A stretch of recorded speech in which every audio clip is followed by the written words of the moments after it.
Assalamualaikum warahmatullahi wabarakatuh. Nama saya Fatih Ismail Hawari dan saya akan mempresentasikan hasil kerja saya.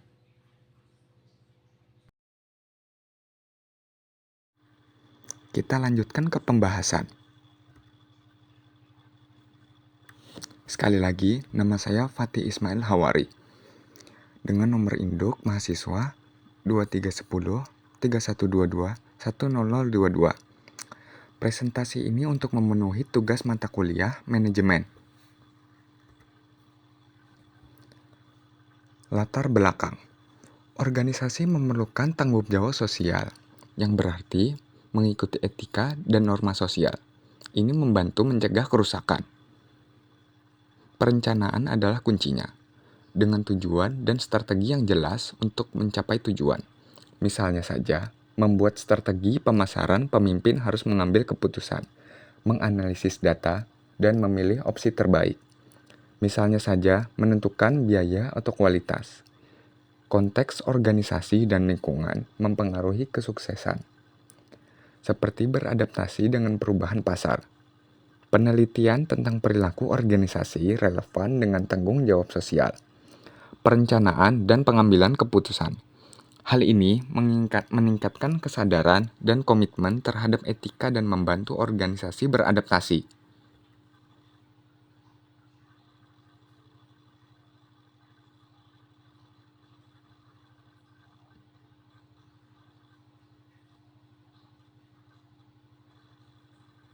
Dan inilah masalah yang harus dihadapi dan bisa diselesaikan.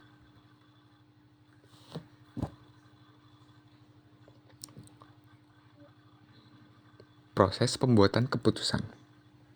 Proses pengambilan keputusan seorang manajer meliputi: yang pertama, memahami dan mendefinisikan masalah. Kedua, mengumpulkan dan menganalisis data yang relevan. Ketiga, mengembangkan solusi alternatif. Empat, mengevaluasi solusi alternatif. Kelima, memilih alternatif terbaik. Enam, menerapkan keputusan. Tujuh, menilai serta mengevaluasi hasil keputusan.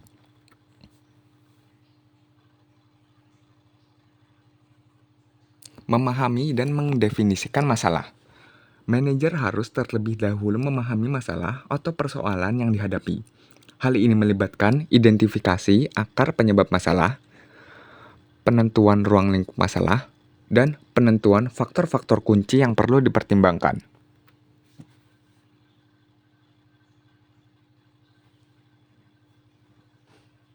Mengumpulkan dan menganalisis data yang relevan. Manajer harus mengumpulkan dan menganalisis data yang relevan untuk menginformasikan keputusan mereka. Ini termasuk pengumpulan data dari berbagai sumber seperti laporan internal, riset pasar, dan tren industri.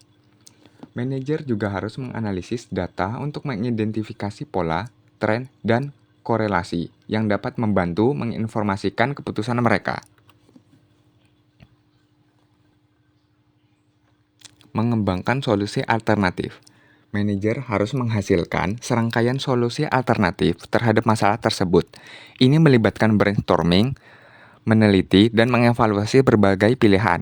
Manajer harus mempertimbangkan skenario yang berbeda, termasuk potensi risiko dan manfaat dari setiap opsi.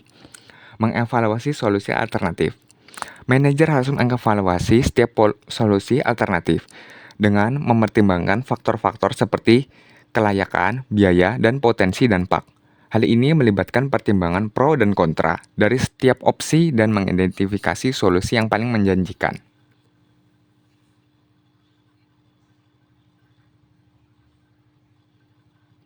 Memilih alternatif terbaik.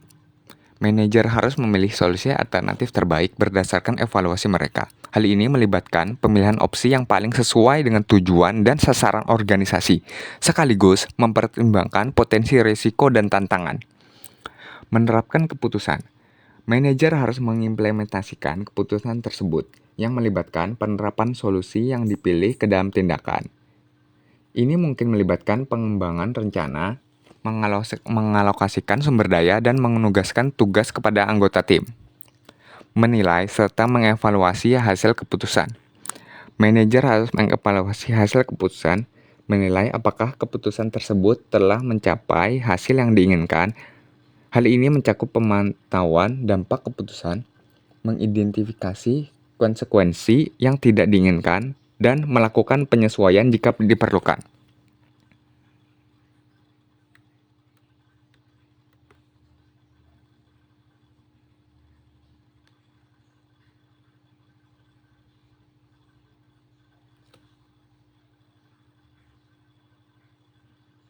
Dan inilah adalah contoh pohon keputusan.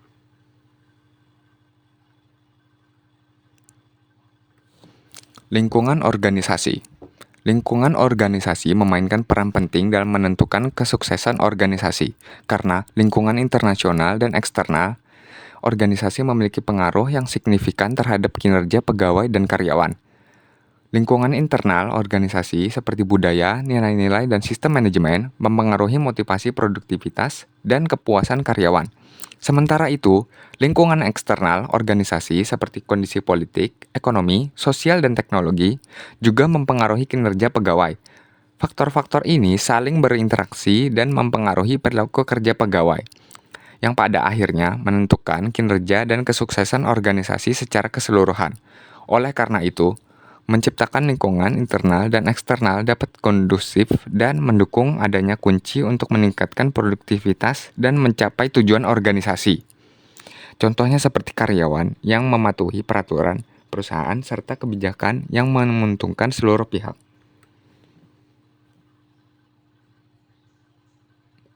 Lingkungan alam. Lingkungan alam memainkan peran penting dalam menentukan kesuksesan organisasi. Karena lingkungan internal dan eksternal organisasi memiliki pengaruh yang signifikan terhadap kinerja organisasi. Lingkungan internal organisasi seperti budaya, nilai-nilai, dan sistem manajemen mempengaruhi motivasi produktivitas dan keputusan karyawan. Sementara itu, lingkungan eksternal organisasi seperti kondisi politik, ekonomi, sosial, dan teknologi juga mempengaruhi kinerja organisasi. Perubahan dalam lingkungan alam dapat menciptakan tuntutan baru bagi organisasi, mempengaruhi operasi dan menuntut adaptasi organisasi untuk tetap relevan dan berkelanjutan. Oleh karena itu, lingkungan alam yang berubah dapat menjadi tantangan atau peluang bagi organisasi dalam mencapai kesuksesan. Contohnya seperti kestabilan sumber daya alam dan pengelolaan limbah industri.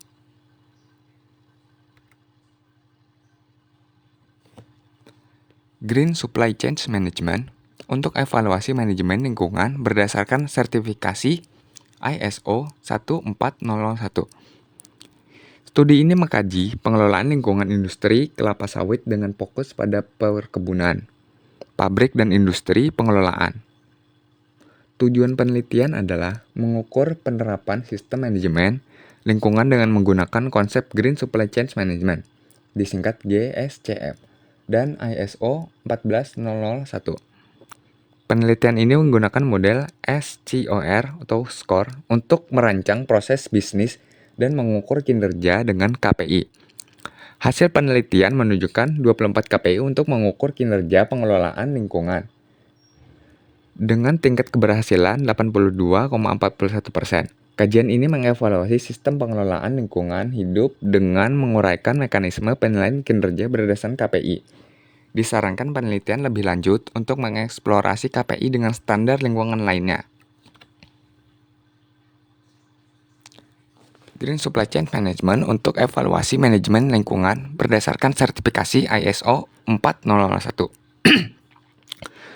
Studi ini membahas penerapan Green Supply Chain Management (GSCM) untuk mengevaluasi manajemen lingkungan berdasarkan sertifikasi ISO 14001 pada industri minyak kelapa sawit. Perusahaan tersebut menghadapi masalah peningkatan limbah yang dihasilkan, memerlukan evaluasi sistem manajemen lingkungan untuk mempertahankan standar limbah.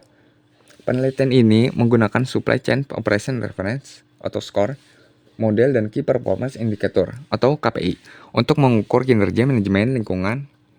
Data dikumpulkan melalui wawancara dan kuesioner, melibatkan 10 pakar. Hasil penelitian menunjukkan bahwa kinerja manajemen lingkungan perusahaan mencapai 82,41%. Penelitian ini menyoroti pentingnya evaluasi kinerja manajemen lingkungan dengan menggunakan GSCM dan KPI untuk mengoptimalkan sistem pengolahan limbah dan mematuhi standar lingkungan yang ada. Hasil penelitian. Penelitian tersebut bertujuan untuk mengevaluasi pengelolaan lingkungan hidup pada industri kelapa sawit dengan melibatkan konsep Green Seed Supply Chain Management (GSCM) dan sertifikasi ISO 14001. Kajian dilakukan pada studi kasus industri kelapa sawit yang mencakup beberapa entitas yang melibatkan perkebunan pabrik kelapa sawit dan industri pengolahan. Permasalahan penelitian ini menunjukkan adanya peningkatan persentase sistem pengolahan sampah. Oleh karena itu, perlu dilakukan evaluasi terhadap sistem pengelolaan lingkungan agar dapat mempertahankan standar sampah yang ada. Tujuan dari penelitian ini adalah untuk mengukur penerapan sistem manajemen lingkungan dengan menggunakan konsep Green Supply Management. Penerapan sistem manajemen lingkungan telah diatur dalam sertifikasi International Standard Organization (ISO) tahun 1401. Penelitian ini menggunakan model Supply Chain Management Reference Score untuk merancang proses bisnis dan mengukur kinerjanya menggunakan Key Performance Indicator (KPI). Pengumpulan data diperoleh dengan menggunakan teknik pervasive sampling dengan 10 responden ahli memahami tentang pengelolaan lingkungan perusahaan. Penelitian ini menemukan 24 KPI yang digunakan untuk mengukur kinerja pengelolaan lingkungan. Hasil temuan menunjukkan bahwa kinerja pengelolaan lingkungan hidup diperoleh sebesar 82,41%.